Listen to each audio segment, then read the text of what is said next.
Hi, I'm Helen from Slow Aging, and we're here with Jarrod and asking him some questions about Dexa scans.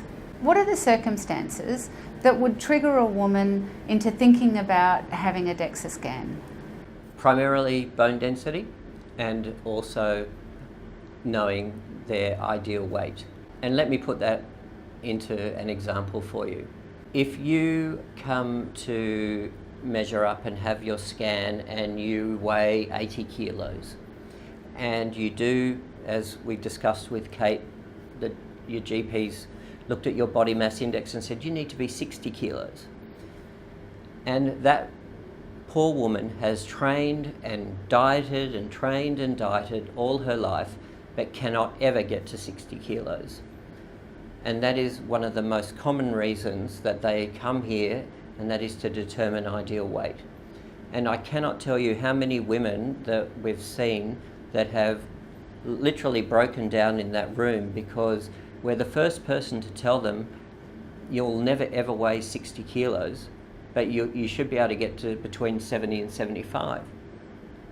And the reason why is because they're carrying 60 kilos of muscle tissue, a couple of kilos of bone, that's 62, and the rest is fat mass.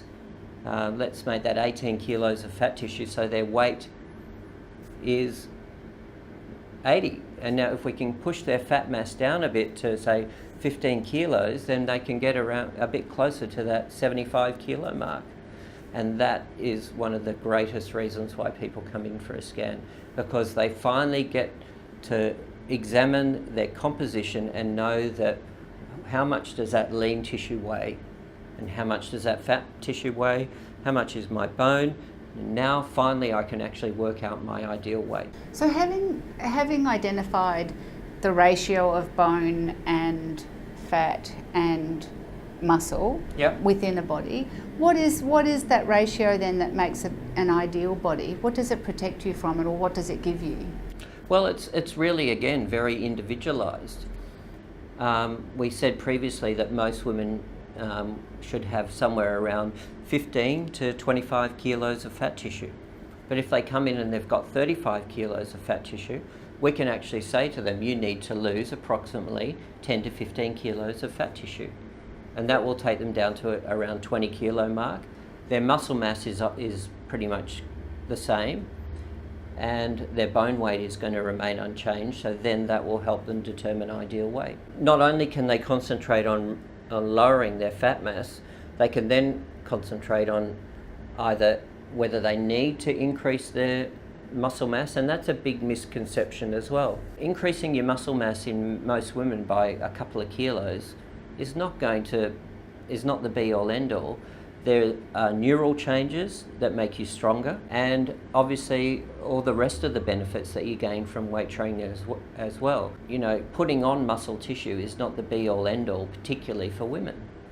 It's just encouraging them to do something, getting them stronger, and whether that's through increasing the size of the muscle or through neuromuscular changes. There's been a lot of discussion recently about different types of fat. Could you tell us a bit more about those? The DEXA measures fat as fat. The only way you can differentiate between the different types of fat is with a CT scan or an MRI. And they're both prohibitively expensive, and the CT produces a prohibitive amount of radiation. You have subcutaneous fat and visceral fat. They're the two types that we investigate. With a Dexa scan, there is no Dexa scanner on the planet that can measure visceral fat. They can only estimate visceral fat mass, because visceral fat is found in the trunk, through the greater omentum and underneath the abdominal musculature. But above that, you have a layer of subcutaneous fat on the front and on the back, and it cannot differentiate the two. So it uses a clever algorithm to try and determine visceral fat mass. It's an estimation, but it's a very good estimation, and it has a very high correlation with absolute or true measures of visceral fat from MRI and CT. So for someone who's watching this and learning as we go, What are the things that you would say to them about helping them to make up their mind about whether there's value in this for them? I think if they're just starting on a journey, it's very important to get a baseline.